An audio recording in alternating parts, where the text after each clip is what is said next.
we have come to the conclusion that these are crimes against humanity, probably the worst ever committed. No medical intervention, at least no invasive medical intervention, and a jab, a shot of vaccine is certainly an invasive medical intervention, is illegal unless the patient consents, and his consent is invalid unless he's fully informed, which in this case means they would have to be informed about the fact that these are untested drugs. This has nothing to do with medical studies or anything. We're the guinea pigs right now.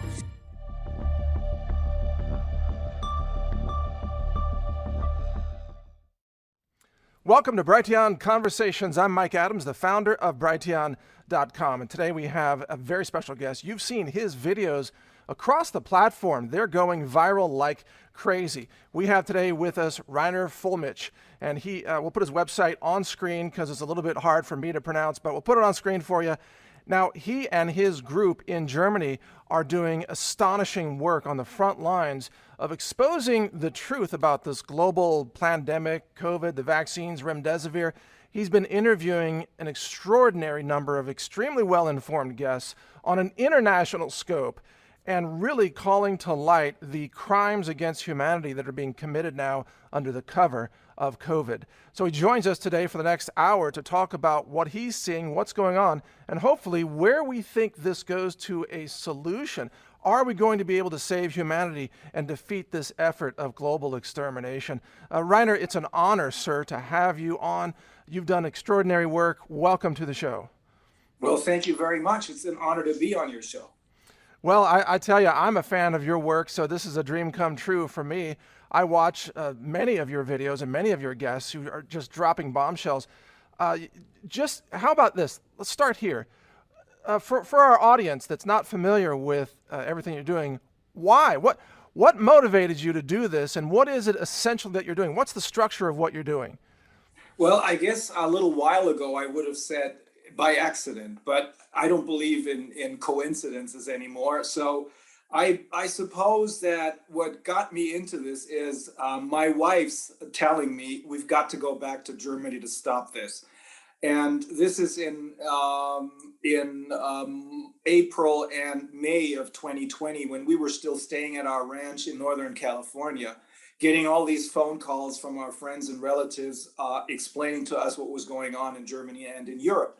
And since I couldn't believe what I heard, and it did sound like there's something wrong, I eventually called my friend Dr. Wolfgang Wodak, who is a lung specialist, a doctor of medicine, with lots and lots of experience. And he is the one who some 12 years ago stopped the swine flu pandemic single-handedly, because he was then in a position of power. He was a member of the German parliament, and he was also a member of the Council of Europe.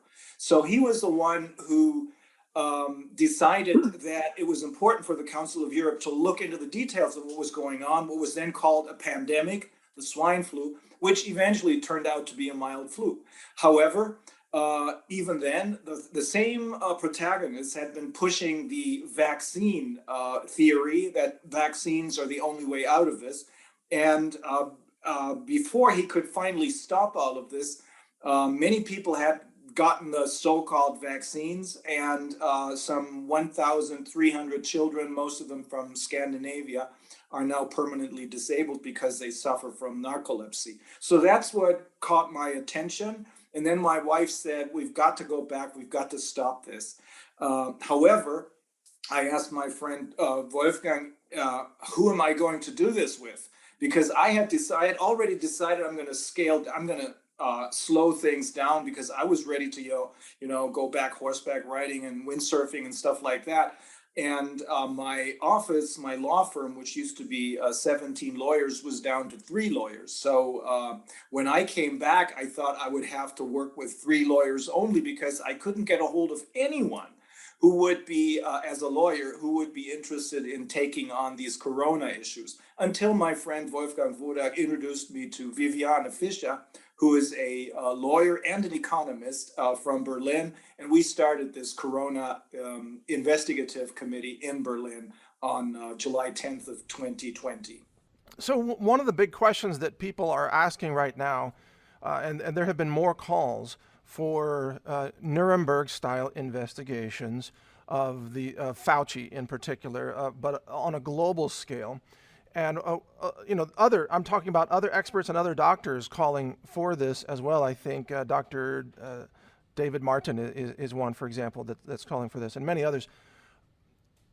Do you think that there is a feasible process for some kind of global legal action to take place to conduct truly independent investigations that could somehow be isolated from the influence of the corrupt pharmaceutical industry and then reach conclusions that might, in fact, hold people responsible for these mass deaths that continue to this day on a global scale? Is this possible?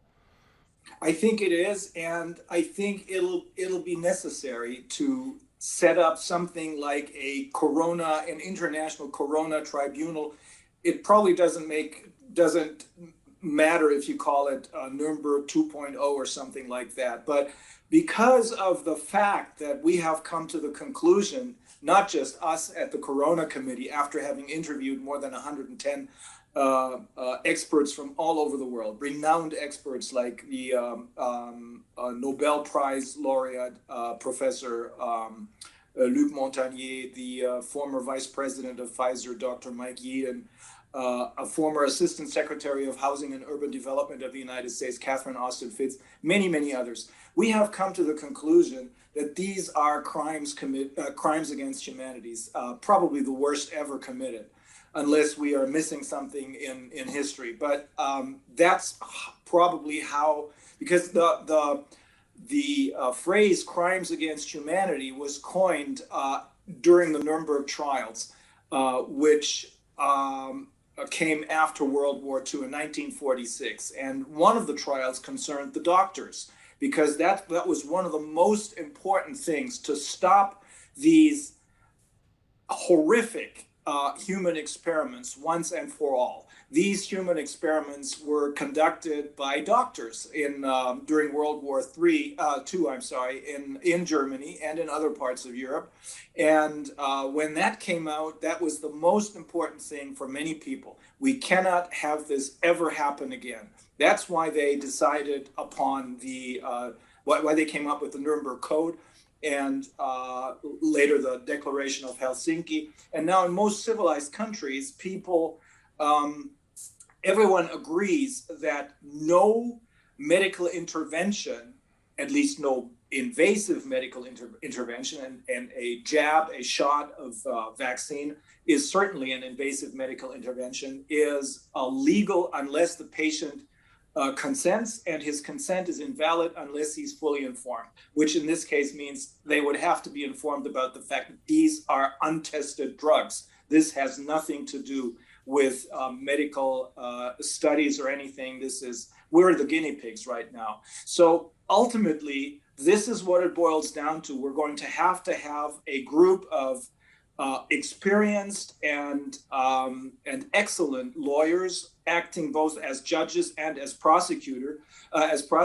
So in that sense, it's very, very similar to what happened during the Nuremberg trials. We're working on that actually right now. What you say makes perfect sense, but